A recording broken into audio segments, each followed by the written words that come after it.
After dropping a third consecutive series, a new day and a new series is here. The Dodgers turning the page and welcoming the Colorado Rockies to town for some Monday Night Baseball at the Ravine. First pitch coming up in 60 minutes. Hi, everyone. Welcome to Leadoff LA. John Hartung alongside Jerry Hairston Jr. D-Train Dontrell Willis is joining us as well. And you're probably wondering, wow, there's a lot of people here early. It's because it is Hello Kitty night, the first one of 2025. And if anyone's ever been out here, D-Train Jerry got here early even, because the line to take a picture with the Hello Kitty character, it stretches all the way down that way, Jerry. They're not just here to see you. Yeah, definitely not here to see me, but you're right. There's nothing like the Ohtani bobblehead night we saw with Freddie Freeman. But probably a close third is Hello Kitty night. A lot of fans line up early to get their Hello Kitty, and yes, I did get my picture with Hello Kitty. I had to get to the ballpark at 3 o'clock today because my 10-year-old said, Dad, it's Hello Kitty night. She doesn't care about those bobble nights, but I have to get a Hello Kitty for my little one. Absolutely. All right, well, the Dodgers, they had that historically great start to the season by a defending World Series champion going 8-0. But since then, Dodgers hitting .218 as a team. The OPS of .651, both ranked 24th in baseball during that stretch. They've scored just 29 runs in the 9 games. On the pitching side, the starters' ERA is close to 5, while the relievers have the second worst ERA in that span. When you factor in defense and base running, the overall presentation just hasn't been at that championship level caliber that we are used to seeing here. D-Train, what has been, in your mind, the most glaring issue over these last 9 games? Well, that's a great question, because this is the first time since I've been a part of this organization that I've seen them play poorly on both sides of the baseball. I don't believe they're pressing, but there's some key core guys that need to get going. Offensively, the bottom of the lineup has a 508 OPS. That's one of the worst in all of baseball. Max Muncy, Kike Hernandez, and Rojas came to the ballpark very early today and got some extra work because they understand their importance offensively to show the ability to turn over the lineup and add some factors so Shohei can hit 4 to 5 times. If they do that, more often than not, they win the ball game. So offensively at the bottom of that lineup, they have to be better, and this is a good Rockies team to really get going. And here's the thing, too. That's a tough question, John. And obviously, D-Train, you answered it relatively perfectly, because there's a lot of issues that are plaguing this team. Obviously, the pitching hasn't been up to par. The hitting has not come along. But you know what? When it's a long season, you're going to have stretches where it's just not going to be there. Offensively, on the pitching side, and certainly defensively, the team knows that. They're working hard to rectify it. And with no doubt in my mind, they will find that reset button, if you will, and start playing good baseball. But if you're going to play your worst baseball, better be in April than late. And both of you guys were here early, D-Train. You were around the cage talking to some of the guys. What's the mindset of the group? Are they okay right now? They're not panicking. They understand that this is a battle-tested group, especially the core guys. They've come over a lot of adversity. Last year, it was all the injuries that happened to the rotation. The offense stepped up. It's a long season. Jay Harris, you played a lot of baseball. Everybody wants to hit that panic button when they're outside the locker room, and understandably so. This is the world champs, and this is a well-constructed roster. But at the same time, they know they have to do the little things right. Mookie Betts wants to get himself healthy. You know, I talked to Will Smith. He says, I'm not slugging where I want to, but I like that I'm barreling the baseball. Once they start firing at all cylinders, you better get them now. But that's the bottom line. I think they understand as an organization, and this is the strength of Dave Roberts. He never panics. He never feels like there's urgency in there. Now, because they're all professionals, they understand they have to win ball games. So they all know they have to play better, and it starts inside that locker room. This team has played, especially a lot of these guys, have played a lot of baseball the last 3 years or so. Starting the season really, really early.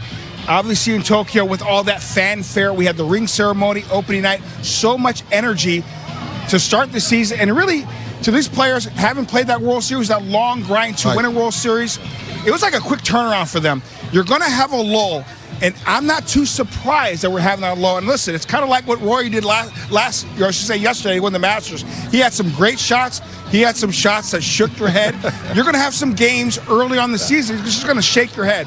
But this team understands they need to play better baseball. Defensively and offensively, I think it starts tonight. And to your point of talking about those early season struggles, it was at this very time 1 year ago the Dodgers were in the middle of a 9-game homestand here at the Ravine. They lost all 3 series. And I think, in case anyone forgot, last season it turned out pretty well for the Los Angeles Dodgers. Right now, let's head inside the stadium for the first time. Kirsten Watson joins us live. She has more on the series opener against the Rockies tonight. Hi there, Kirsten.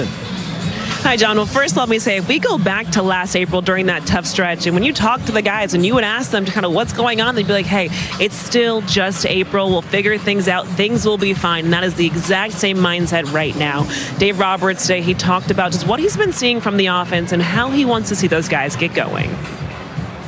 The formula is just to have a kind of a clear plan individually as a team and go out there and try to execute it. And I say that when you're swinging and trying to cover every pitch, all parts of the zone, that's tough to do in the big leagues. But I think having an idea where you want to hunt, I think is a good start for us. Have you noticed guys trying to cover too many parts of the plate or too many pitches? Is that one of the things that you've kind of seen over these first 2 weeks? Yeah. Just especially more recently. Yeah. Is that guys part of like game planning, or is that guys just trying to do too much? I think it's more of guys trying to do too much. I don't think anyone tells a hitter to try to cover the entire hitting zone and cover every single pitch. Yeah. When you were a player, how did you mentally, when you were trying to do too much, how did you sort of mentally make that adjustment? I tried to simplify, not chase results, try to play to help the team win. And then I think it sort of alleviates some of the angst or anxiety or pressure. That's kind of how I try to manage it. Like Dave Roberts was saying today, the focus for his offense is just to go in there and have a clear plan with their at-bats and hope to do the little things to get things going. He was asked if there was some thought to change the order at the top of the order with Shohei, Mookie, and Freddie Freeman, moving Mookie Betts to being that leadoff hitter, just considering how much he's been getting on base and the struggles with the bottom of the order. But Dave Roberts said that he believes the guys at the bottom of the order, they're going to get things going soon. He likes the Shohei, Mookie, Freddie setup, especially with Freddie back from dealing with that ankle injury, guys. Yep, Shohei at the top. It worked out really well a season ago. Kirsten, don't overthink this thing and hit that panic button. Thank you very much. And while the Dodgers are certainly struggling right now, it's nothing compared to the Colorado Rockies. They were just in San Diego playing the Padres. Not only were they swept in that series, Jerry, they did not score a single run in those 3 games.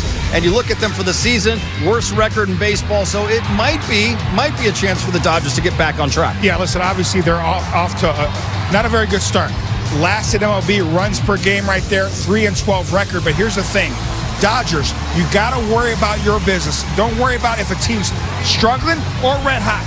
When the Dodgers play their best baseball, defensively, offensively, and on the mound, they can beat anybody. I think that's their main focus. And again, this team, the Rockies team, are a big league ball club. Right. They're going to score runs. Yeah. So you got to make sure you bring your A game. The bottom line is, and we talked about this last year, the Dodgers, regardless if it's at home or on the road, they're going to get everybody's best fight. This is everybody's World Series matchup. You saw that against the Nationals with their young talent. Yeah. You see that against the Rockies. They're going to play hard tonight. And you see that with the up-and-coming ball clubs that they're going to see within their division. That's why division matchups are so important, because they have less games within the division. They have to win these ball games and play very well. The Giants don't seem like they're going to go anywhere. The Diamondbacks have a good pitching staff. And we know the little brother down south is getting rigged right now. Yes. So we can't overlook the Rockies. Strike one, do the little things, catch the ball, and hit with runners in scoring position. They should win the ball game. All right, got to get some runs tonight if you're the Dodgers, as we take our first look at Dave Roberts' lineup card, see how he's stacking things against right-hander Antonio Senzatella. You've got Shohei and Mookie at the top. Freddie Freeman back in there. He is batting third.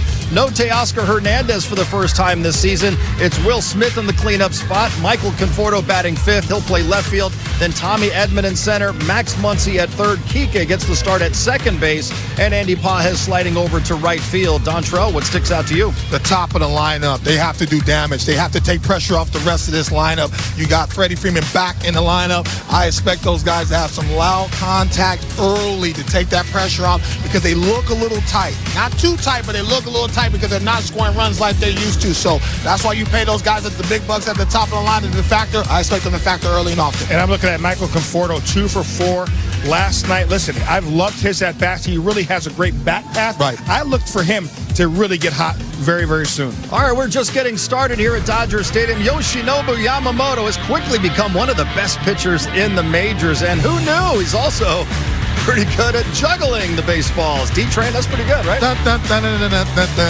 like it. Plus, Dustin May, 2 starts into his long-awaited comeback, and he's been a bright spot in the rotation early this season. We'll discuss Code Red's early season results coming up. Senzatella, veteran right-handers. First pitch of the game. Taken by Shohei, outside and ball 1. One of the things you're going to see a whole lot of from Senzatella is the fastball. And that's something so much rare these days, Steven, we've seen it even the flip side, relying a lot on the secondary. Sweepers and sliders and curveballs. Senzatella is 50% fastball. He's got a slider. He'll throw off that changeup, curveball, and a sinker. But really, over 80% of the time, you're going to see 1 of 2 pitches. That's a fastball or slider. In his 9th season, and he has been giving up some loud contact to begin it. 59 batted balls against Senzatella this year. 35 of them registered as hard hits. 95 plus miles per hour off the bat. Shohei's in front 2-0. There's a strike on the inside corner. The patented Ohtani jump on a pitch inside. Here comes the 2-1. Big swing and a miss. Ohtani was 1 for 12 against the Cubs. Having a tough time with non-fastballs recently. He was so good against those offerings to start the year. I saw the swing and miss on the last changeup that was hung. See the 2-2. Ohtani pulls it to right field. That's a leadoff base hit.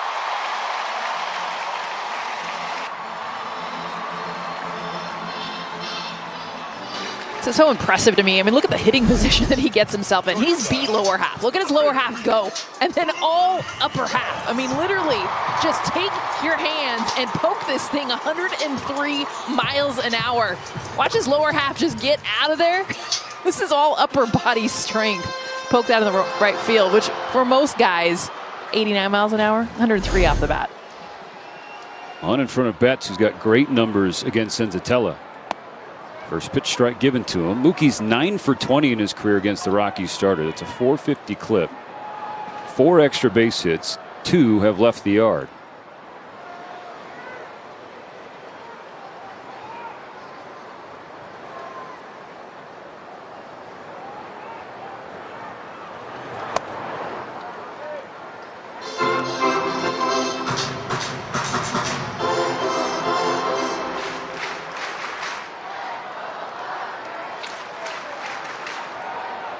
Betts has hits in 7 of his last 8 games. Trying to keep it rolling. And this ball is blasted. Left field and deep. At the wall and gone.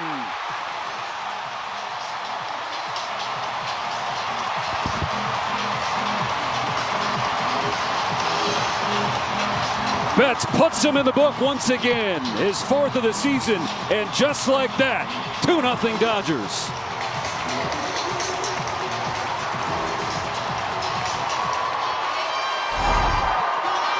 Gets a hanging slider.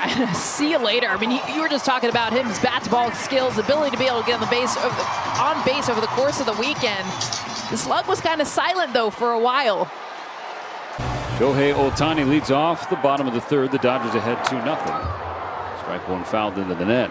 Dustin May with 3 shutout and no hit innings so far. The Dodgers had 3 hits to start the game, including a 2-run homer from Mookie Betts, who's on deck. Senzatella's 0-1. Spiked.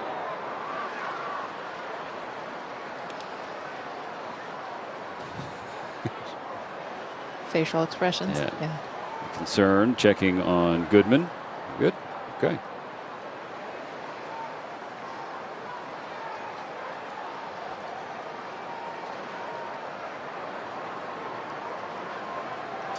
The 1-1 pitch.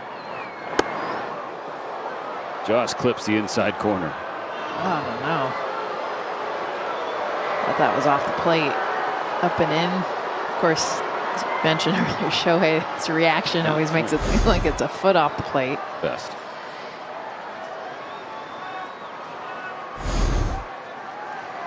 Nothing else, you got to sell it. Senzatella steps into his 1-2. Bends Ohtani back.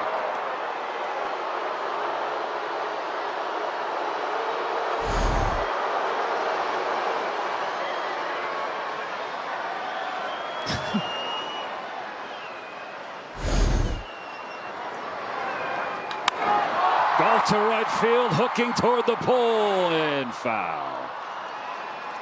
And in the last series against the Cubs, we talked about how he was 1 for 2. Just missed a home run down the right field line. And then hit a ball pretty well. Maybe the marine layer got it. Just that sense that he is due after a stretch like that, though. High drive, center field, way back, way gone.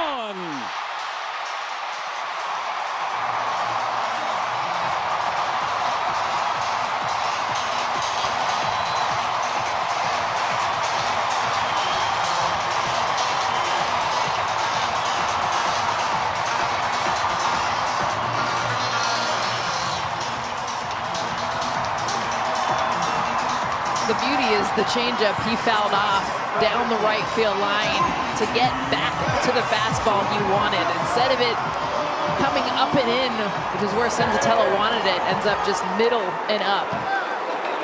Annihilated.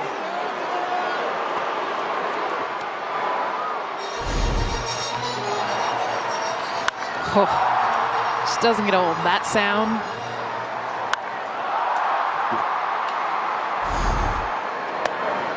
When he clips you, you feel it. All right, so 3-0 Dodgers, 3 runs, all on homers. That was a pregame conversation, the home run reliance, but they're going to take it when they're hunting wins like the Dodgers are right now.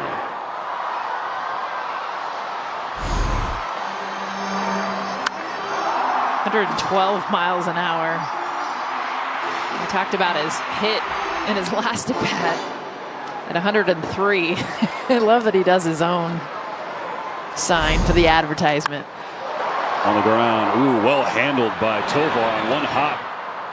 Dugout. ドジャースの英雄、大谷翔平が再び歴史を動かした衝撃の第5号本塁打でロッキーズを沈め、今季の進化を見せつけたこの夜、ドジャースタジアムは歓喜の渦に包まれた。試合開始からわずか数分、興奮の幕開けとなったのは1回裏。先頭打者ムーキー、ベッツが左中間へ鋭い一撃を放ち、打球は高々と舞い上がった。スタジアムが一瞬静まり返ったその次の瞬間、歓声が爆発する。ベッツの2点本塁打。そして三塁からホームを駆け抜けたのは、あの男、大谷翔平だ。まるで予兆のように、大谷はこの時すでに全身から炎を放っていた。しかし、この試合の真の主役は、やはり大谷翔平だった。第3回裏、西走者なし、カウント1ボール1ストライク。観客が息を飲む中、大谷は静かにバットを構えた。次の瞬間、振り抜かれたそのスイングは完璧だった。高く、そして遠く打ち上がった打球は、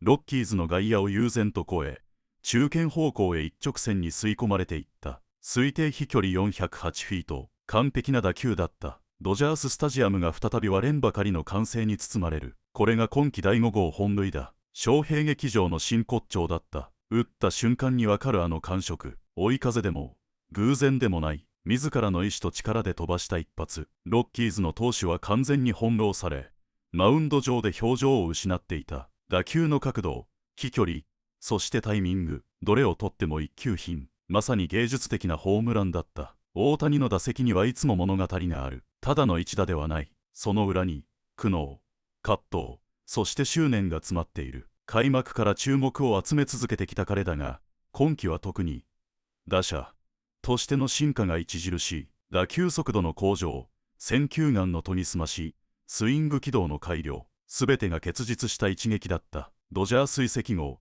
全米が注目する中でのパフォーマンス、プレッシャーなど微塵も感じさせない堂々たる姿は、まさに真のプロフェッショナル。大谷翔平という存在が、いかに球界に影響を与え続けているかを示す試合となった。この日、大谷は全打席で集中力を切らすことなく、ミート力、対応力、すべてが高水準だった。特に第3打席のホームランは、ボールの回転を読み切り、わずか数ミリの誤差も許さないスイングで仕留めた。まさに MLB トップレベルの打者にしかできない芸当だ。さらに注目すべきは、大谷がチームにもたらす精神的な影響だ。ベンチでの振る舞い、試合前のルーティーン、若手選手への助言、すべてにおいてリーダーとしての存在感を放っている。ムーキー・ベッツやフレディ・フリーマンと並び、今やドジャースの中心に立つ大谷翔平。もはや彼は、日本の誇りを超え、世界の野球を象徴する存在となった。ドジャースはこの試合を見事に制し、チームとしての連携もより強固になった。しかし、その勝利の中心には常に、大谷翔平がいる。圧倒的な実力、そして人間力、どちらも兼ね備えた唯一無二のスーパースターだ。そして何より、この男は、常に進化する。5号本塁打など、ただの通過点に過ぎない。彼の眼差しは、もっと遠く、もっと高みを見据えているのだろう。ファンもまた、その未来に心を躍らせている。ロッキーズ戦での輝きは、大谷翔平が、ただのスターではなく、歴史を変えるものであることを再び証明した夜だった。彼の放つ光は、これからも世界中の野球ファンを魅了し続けるに違いない。この感動を見逃すな。チャンネル登録と高評価をお忘れなく。